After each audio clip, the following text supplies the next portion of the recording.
Hello दोस्तों, आप सभी का स्वागत है एनिमे की इस दुनिया में। तो इस एपिसोड की स्टार्टिंग होती है विल की आवाज से जो हमसे कहता है कि एकेडमी हमें 12,000 पॉइंट्स देती है और अगर हमें मेजिया वेंडर बनना है तो हमें उन 12,000 में से 7,200 पॉइंट्स को कलेक्ट करना होता है। और फिर हम देखते हैं कि विल की क्लास का एक टेस्ट चल रहा होता है। हम देखते हैं कि सियोन और कोलेट अपने अपने एनिमीज को हराकर टेस्ट को पास कर लेते हैं। हम देखते हैं कि सियोन के पास 9,889 क्रेडिट्स हैं और कोलेट के पास 7,340 क्रेडिट्स हैं। जिसके बाद टेस्ट के लिए विल की टर्न आती है और वो तो अपने अपोनेंट को पंच मारने लगता है, जो देखकर सारे स्टूडेंट्स उसका मजाक बनाने लगते हैं और कहती हैं, अबे ओ लूजर, तुझे मैजिक यूज करना है। अब मैजिक तो इसको आता नहीं, इसी कारण विल उस गोलेम से हार जाता है। फिर विल के बाद उनके क्लास के टॉप 3 स्टूडेंट्स आकर उन गोलेम को हराने लगते हैं। उन टॉप 3 स्टूडेंट जिसमें से पहला जूलियस के पास 10,048 क्रेडिट्स होते हैं, लिहाना के पास 10,100 क्रेडिट पॉइंट्स होते हैं और विग्नाल के पास 10,075 क्रेडिट पॉइंट्स होते हैं। तभी जूलियस लिहाना और विग्नाल को मेजिया वेंडर बनने के लिए चैलेंज करता है और वो अपने आइस मैजिक से फ्लावर बनाकर उन्हें चैलेंज को एक्सेप्ट करने को कहता है। जिस पर लिहाना और विग्नाल अपने वाइंड और थंडर मैजिक से उस फ्लावर को तोड़कर उस चैलेंज को एक्सेप्ट कर लेते हैं। आगे वहीं पर मौजूद सारे स्टूडेंट्स इन तीनों की एबिलिटीज को देखकर इनकी तारीफ करने लगते हैं कि ये कितने खतरनाक हैं। जो देखकर विल सोचता है कि सारे लोगों को लगता है कि मैजिक ही सब कुछ है, क्रेडिट से ही उन लोगों की एबिलिटीज का पता चलता है, पर मेरे पास तो ग्रेजुएट होने के लिए भी पूरे क्रेडिट्स नहीं हैं और ऊपर से ये मेरा लास्ट ईयर है। और तब हमें विल के क्रेडिट्स दिखाए जाते हैं जो कि बस 5,405 ही होते हैं। आगे हम देखते हैं कि जूलियस विल के पास से गुजर रहा था और उससे कहता है, तुम मेरे रास्ते में हो बच्चे, साइड में हट जाओ। जो सुनकर विल उससे काफी डर जाता है और माफी मांगकर साइड में हो जाता है। जिसके बाद जूलियस का दोस्त उससे कह रहा था कि तुम सच में काफी कमाल के हो जूलियस, मुझे पूरा यकीन है कि तुम ग्रैंड मैजिक फेस्टिवल में जरूर चुने जाओगे। इसके बाद अगले सीन में हम देखते हैं कि विल और कोलेट साथ में खाना खा रहे होते हैं। वहाँ पर कोलेट विल को कह रही होती है कि तुम सिर्फ राइटिंग और प्रैक्टिकल के तौर पर आगे नहीं जा सकते हो, ग्रैंड मैजिक फेस्टिवल में चूज होना ही तुम्हारी आखिरी उम्मीद है। और वैसे भी ऐसे काफी सारे केस हैं जिनमें स्टूडेंट्स को 7,200 क्रेडिट्स कलेक्ट किए बिना ही चूज कर लिया था। तब विल कहता है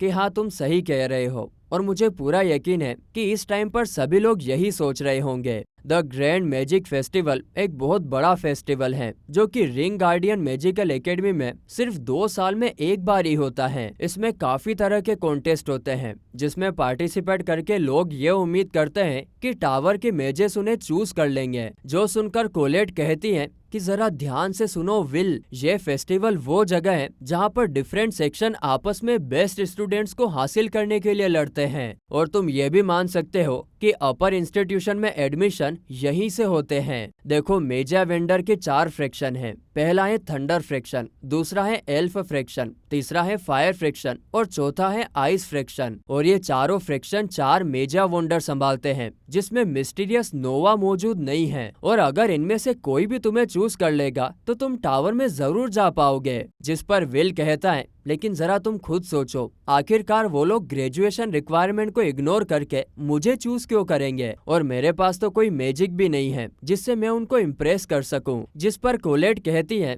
तो फिर बाहर जाने का एक और तरीका है। मैंने सुना है कि वोचर्स टैलेंटेड स्टूडेंट को ढूंढने के लिए नीचे आते हैं। जिस पर विल कहता है, वोचर्स, पर वो तो स्कूल मिस्ट्री में से एक है ना, और वैसे भी मेरे जैसे स्टूडेंट जिसके पास कोई टैलेंट ही ना हो उसके लिए इस फेस्टिवल में पार्टिसिपेट करने की कोई जगह नहीं है। तो इसीलिए मैं तो लास्ट ईयर की तरह ही इस ईयर भी सबकी प्रिपरेशन में हेल्प करूंगा। जो सुनकर कोलेट कहती है, लेकिन मुझे ना सच में लगता है कि अगर तुम इस ईयर पार्टिसिपेट करोगे ना तो तुम लोगों का अपने प्रति नजरिया बदल सकते हो। जिस पर विल कहता है कि मुझ पर भरोसा करने के लिए शुक्रिया कोलेट, लेकिन अगर मुझे इस फेस्टिवल में इंटर करना है ना तो इसको एथलीट फेस्टिवल बनना पड़ेगा। तुम्हें सेकेंड ईयर का फेस्टिवल तो याद ही होगा, जब मैंने उसमें पार्टिसिपेट किया था तब मेरे साथ क्या क्या हुआ था। उसकी वजह से मेरी सारे लोगों के सामने बहुत ज्यादा बदनामी हुई थी। जिसे मैं आज तक भुला नहीं पाया हूँ। तभी हम देखते हैं कि सारे स्टूडेंट्स फेस्टिवल की तैयारी कर रहे होते हैं,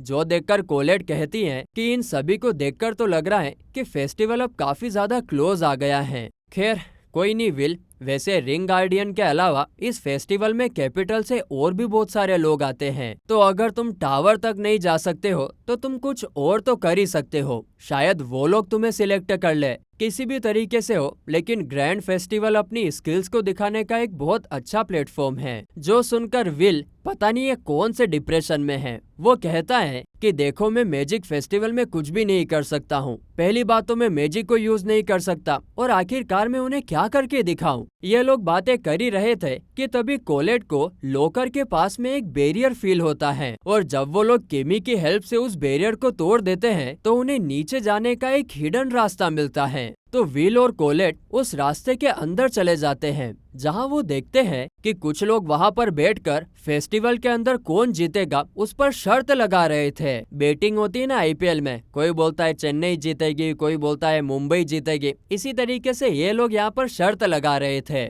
उन्हें देखकर कोलेट कहती है कि मुझे यकीन नहीं हो रहा, माना कि टीचर इस लॉकर रूम के पास में नहीं आते, लेकिन इसका मतलब ये थोड़ी ना कि ये सब लोग यहाँ पर ये चीजें करेंगे। तभी ये लोग देखते हैं कि सियाना सियोन भी वहाँ पर होता है, जो विल को देखकर कहता है आखिर तुम यहाँ क्या कर रहे हो। जिस पर कोलेट सामने आकर कहती है हमें तो बस जैसे तैसे ये रूम मिल गया। और हाँ, ध्यान से सुन लो बेटा, अगर तुमने विल के साथ गुस्से से बात करी या इसको कुछ भी किया तो मैं तुम्हें छोड़ूंगी नहीं। हाँ, तभी विल सियोन से कहता है कि सियोन आखिर तुम यहाँ क्या कर रहे हो, तुम्हें देखकर ये तो नहीं लग रहा कि तुम यहाँ पर बैटिंग करने आए हो। जो सुनकर सियोन कहता है तुम्हारा इससे कोई लेना देना नहीं है, निकलो यहाँ से। लेकिन तभी उसके पीछे से उसके दो भोले भाले दोस्त कहते हैं नहीं, तुम लोगों को क्या लगता है कि ये इस वजह से यहाँ पर आया है क्योंकि इसको चिंता हो रही थी कि कहीं लिहाना और बाकी सब इससे आगे ना निकल जाए, या फिर उसे ऐसा लग रहा था कि ये टॉप 3 से पीछे हो गया है। देखो ऐसी कोई बात नहीं है, सियोन को इसकी बिल्कुल चिंता नहीं हो रही है। तो सियोन उनसे कहता चुप रहो गधेड़ो, क्या बोले जा रहे हो। और फिर कोलेट भी सियोन का मजाक बनाने लगती है। तो सियाना सियोन कहता है देखो ऐसी कोई बात नहीं है, मैं तो खाली बस उनसे इसलिए पीछे हूँ क्योंकि मैं राइटिंग टेस्ट में फेल हो गया था, और उसके बाद से तो मैंने बहुत ज्यादा ट्रेनिंग भी की है, और वैसे भी मैं मैजिक में तो उनके ही जितना पावरफुल हूँ। लेकिन मुझे इन सब चीजों का एक्सप्लेनेशन तुम्हें क्यों देना पड़ रहा है, फुट।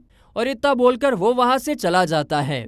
तभी सीन शिफ्ट होता है और आगे हम देखते हैं कि विल मैजिक पोशन की क्लास को खत्म करके वहां से जा ही रहा होता है कि तभी कोलेट विल से कहती है कि आखिरकार तुम इसके बाद क्या कर रहे हो, अगर तुम डंजन में जा रहे हो तो क्या मैं भी तुम्हारे साथ चल सकती हूँ। जो सुनकर विल कहता है कि मुझे माफ करना कोलेट, पर मुझे आज रात मिस गीना के पास काम करने जाना है। अब वो विल के साथ जा नहीं पाएगी। तो ये सुनकर कोलेट थोड़ी सी उदास हो जाती है। इसके बाद हम रात का सीन देखते हैं जहाँ पर विल गीना के रेस्टोरेंट में काम कर रहा होता है। उसी रेस्टोरेंट में दो ड्वार्फ काम करने के बाद बियर पी रहे होते हैं और विल उन्हें खाना सर्व कर रहा होता है। तभी वहाँ पर एक आदमी जिसका नाम डोनान है, वो विल से कहता है कि तुम्हारे लिए ये कितना हार्ड होता होगा विल, तुम सुबह न्यूज़पेपर डिलीवरी करते हो, उसके बाद क्लास में जाते हो और फिर रात को यहाँ पर काम करते हो। जिस पर विल कहता है कि मुझे वो स्कॉलरशिप नहीं मिले ना, तो इसीलिए मुझे ट्यूशन फीस को भरने के लिए यहाँ पर काम करना पड़ता है। तो डोनान कहता है कि अब ग्रैंड मैजिक फेस्टिवल आ रहा है, तो अगर तुम उसमें पार्टिसिपेट करो तो शायद तुम कुछ कर पाओ। जो सुनकर विल सोचता है कि मैजिक तो है नहीं मेरे पास, और कहता है मैं उसमें इंटरेस्टेड नहीं हूँ। तभी साइड में खड़ी गीना कहती है विल बातें करना बंद करो और काम करो, तुम्हारे दोस्त को देखो तुम्हारे से ज्यादा काम कर रहा है। और तभी हम देखते हैं कि रोस्टी भी विल की हेल्प करने के लिए वहाँ आया होता है। विल रोस्टी से कहता है कि मेरी हेल्प करने के लिए थैंक्स। जिस पर रोस्टी कहता है कि बिना मैजिक के काम करना मेरे लिए एक नई चीज है, पर ये ठीक है, मुझे अच्छा लग रहा है। और वैसे भी आज के दिन रेस्टोरेंट में इतना रश रहता है तो मैं अपने रूममेट को ऐसे मुसीबत में कैसे छोड़ सकता था।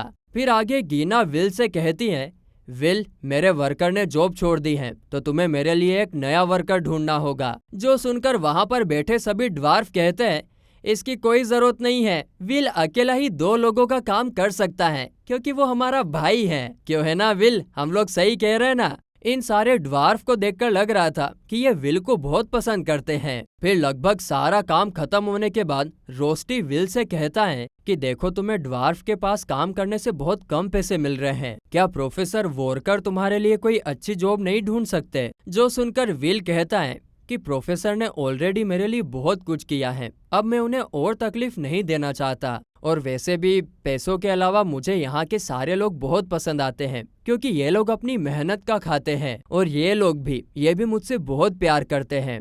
पूरी दुनिया में कोई तो ऐसी जगह है जहाँ लोग मुझसे प्यार करते हैं। अब ये दोनों बात कर ही रहे थे कि तभी रेस्टोरेंट में जूलियस और उसके दोस्त वहाँ पर आ जाते हैं, जहाँ पर जूलियस उसके दोस्तों से कह रहा था कि आखिर तुम मुझे ये किस घटिया रेस्टोरेंट पर लेकर आए हो। इन लोगों को यहाँ पर देखकर रोस्टी विल से पूछता है, ये एकेडमी से ही है ना? तभी जूलियस की नजर विल के ऊपर पड़ती है और वो उससे कहता है, फ्लंकी, क्या तुम भी यहाँ पर काम करते हो? और इतना बोलकर वो विल की बहुत बेइज्जती करने लगता है। तो इस पर पास ही में बैठा डोनान जूलियस को गुस्से से देखने लगता है, जो देखकर जूलियस कहता है, आखिरकार तुम्हारी हिम्मत कैसे हुई मुझे ऐसे घूरने की? ध्यान रखना बे ड्वार्फ, तुम लोग दूसरी दुनिया से यहाँ भाग कर आए हो और हमने तुम्हें यहाँ रहने की जगह दी है, इसलिए तुम अपनी औकात में रहना। और फिर विल हमें बताता है कि जब बहुत साल पहले सेलियाल होस्ट ने ड्वार्फ की दुनिया को खत्म कर दिया था, तब ड्वार्फ्स बचने के लिए हमारी दुनिया में आ गए थे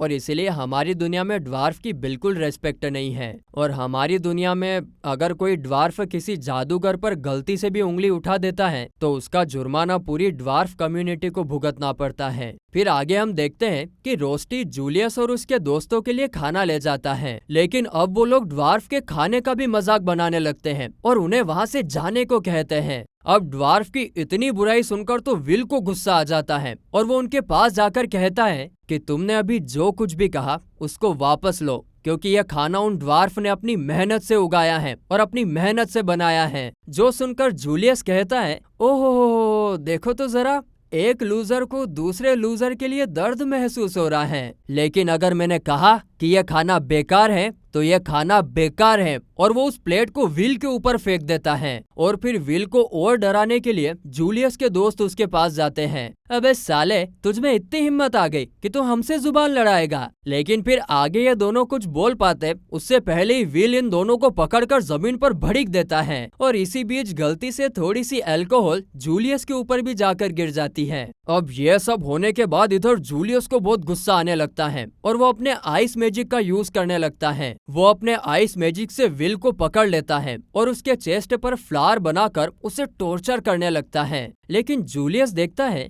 कि विल को तो कुछ फील ही नहीं हो रहा था। तो ये देखकर फिर जूलियस कहता है कि मैंने डिसाइड कर लिया है, मैं तुम्हें अभी टॉर्चर नहीं करूंगा। तुम ग्रैंड मैजिक फेस्टिवल में पार्टिसिपेट कर रहे हो, मैं तुम्हें वहां पर सारी पब्लिक के सामने शर्मिंदा करूंगा।